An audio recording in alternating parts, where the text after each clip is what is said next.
Bonjour à tous, 23 janvier, J+9, c'est le jour de mes 30 ans, ça y est, donc l'opération était mon propre cadeau. On peut constater les résultats à J+9, donc on peut voir que j'ai commencé à perdre pas mal de croûte ici, naturellement, sans jamais y toucher, ce qui est normalement bon signe, mais je vais quand même demander vérification à la clinique. Dans l'ensemble, j'ai pas de démangeaison, j'ai rien, donc je suis plutôt content. Voilà, je me demande juste si ça sèche pas un peu trop vite, dans la mesure où en plus je vois pas trop les cheveux en dessous. C'est un peu inquiétant, mais voilà, c'est pas non plus dramatique, on sait que ça doit se passer comme ça. Mais pour dire à quel point c'est inquiétant, j'ai quand même un bel exemple. Cette nuit, j'ai fait un petit cauchemar, si on peut dire. Je rêvais en gros que j'étais dans une maison avec plein de personnes, et à un moment donné, je finis avec une serviette, un drap, une éponge, j'en sais rien, sur la tête. En tout cas, ça touche ma tête et ça s'accroche sur les cheveux. Et une fois que c'est accroché, je peux plus l'enlever sans enlever les cheveux. Donc j'ai le choix d'entre garder les cheveux ou garder l'éponge ou le truc sur la tête. Et du coup, je finis avec une éponge sur la tête. Mais voilà, je trouvais que ça illustrait bien quand même que inconsciemment, il y a quand même un petit stress qui reste en permanence. On y pense, on sait que c'est là. Même si on peut dormir à partir de... Ça fait 2-3 jours, je peux dormir sur le côté. Tout pourrait aller bien. Je dors quand même encore sur le dos. Je suis quand même encore un peu stressé à cause de tout ça. Voilà, j'ai vraiment envie de mettre toutes les chances de mon côté et que ça se passe bien.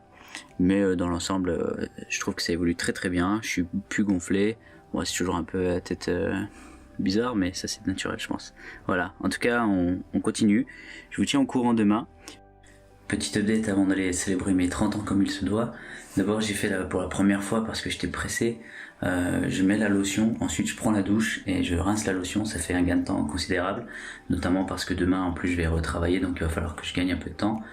Je l'ai pas précisé avant, mais ça paraît évident qu'on peut faire les deux. Tant qu'on utilise une douchette et qu'on se lave pas les cheveux en même temps, tout va bien. Moi j'ai la chance d'avoir une baignoire et une douche qui me facilite la vie pour les shampoings, mais bon, ça s'adapte après.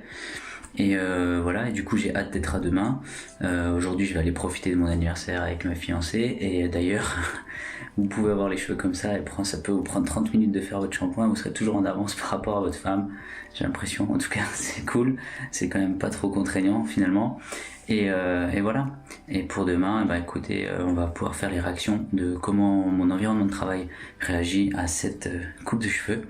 Et c'est cool en plus parce que comme j'ai eu une promotion pour laquelle j'avais postulé avant de partir pour la chirurgie, j'ai eu le poste, donc ça va être un nouvel environnement. Donc ça va être sympa, ça va être intéressant pour les réactions, je pourrais vous en reparler.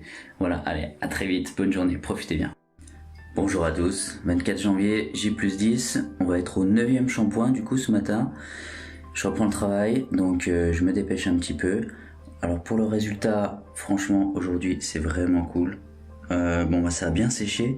Il y a quand même quelques inquiétudes de ma part vis-à-vis de ces endroits là où ça a déjà perdu les croûtes. Parce que je me dis que je vois pas les cheveux. Mais bon, ils doivent être en dessous, alors ça a l'air d'être bon. Pour l'arrière, je vous montre tranquillement comment c'est. L'arrière va beaucoup mieux aussi, je trouve que c'est beaucoup moins sensible. Ça commence à venir, hein. Ça va se guérir petit à petit. L'arrière a guéri beaucoup plus vite au départ, c'était rattrapé maintenant par l'avant. J'ai beaucoup moins de croûte, ça va beaucoup mieux. Le vrai défi du jour, ça va être de savoir ce que vont dire mes collègues aujourd'hui au travail. Le premier vrai défi en fait, c'est de réussir à sortir avec la pluie. Voilà, c'est l'Irlande, il pleut à mort. C'est pas grave la pluie pour les cheveux, mais quand même ça fait un peu stresser. Il va falloir que je parte en parapluie du coup, que je marche un long moment, mais on va voir ce que ça donne. Donc voilà pour moi, voilà pour aujourd'hui. On parle de tout ça ce soir rapidement et puis je vous updaterai après. Bonjour à tous, on est à J+11, aujourd'hui c'est le dernier shampoing parce que c'est le 10e shampoing, vu qu'on commence 48 heures après le shampoing, c'est pour ça que c'est J+11 shampoing 10. Donc dernier shampoing avant de laisser tomber les croûtes. On peut voir, je sais pas si vous allez pouvoir voir, mais ça a déjà beaucoup séché, il y en a qui sont un peu tombés hier. Je pense que le dernier shampoing, ça devrait tomber relativement naturellement sans trop de problèmes, j'espère. On va voir ce qui se passe. En termes de l'arrière, c'est un peu moins irrité qu'avant. Par contre, hier, je sentais pas mal de rougeur sur cette partie.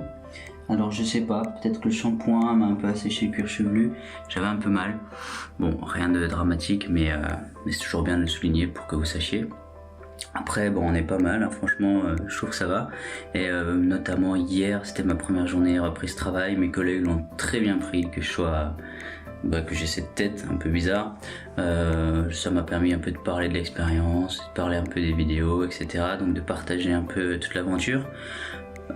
Évidemment, moi ce qui m'inquiète plus entre guillemets, c'est quand tout va tomber, que je vais être partiellement chauve sur cette partie-là où ça va être plus moche. Mais bon, c'est plus esthétique, maintenant tout le monde le sait, ça s'est bien passé.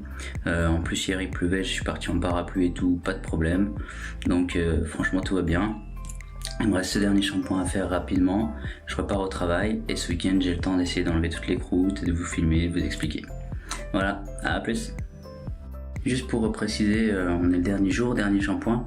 Bon, je continue à perdre des petits cheveux, je sais pas si vous pouvez voir, mais bon, c'est les cheveux, c'est pas les follicules, c'est pas les bulbes, c'est pas très grave. Néanmoins, ça fait toujours un peu de peine, comme je l'ai déjà dit. Et je voulais juste parler du shampoing, la lotion, voilà, j'en mets quand même suffisamment tous les jours. Vraiment suffisamment, c'est pas la peine que ce soit tout blanc, ça sert à rien. C'est comme le shampoing, ça sert à rien d'en mettre des tonnes. Et j'avais vraiment peur en fait, parce que la bouteille, elle est pas, on sait pas le contenu qui reste, on le sent à peu près, c'est tout. Finalement, il m'en reste pas mal. Et je pourrais pas l'utiliser de toute façon après les 10 jours sur la zone donneuse, sur la zone receveuse, pardon. Donc n'ayez pas trop peur d'en mettre. Si jamais vous hésitez, il vaut mieux trop peu que pas assez en général. Et moi j'ai fait la suggestion à la clinique pour que la bouteille soit transparente au moins à un endroit, qu'on puisse savoir où on en est et qu'on ait un peu moins peur de tout ça. Parce qu'au début il faut aussi en mettre à l'arrière pour apaiser et tout. Et moi j'en ai pas mis, c'est pour ça que je mettais une autre crème, j'avais vraiment peur d'en manquer. Finalement j'aurais pu utiliser plus celle-là. Voilà.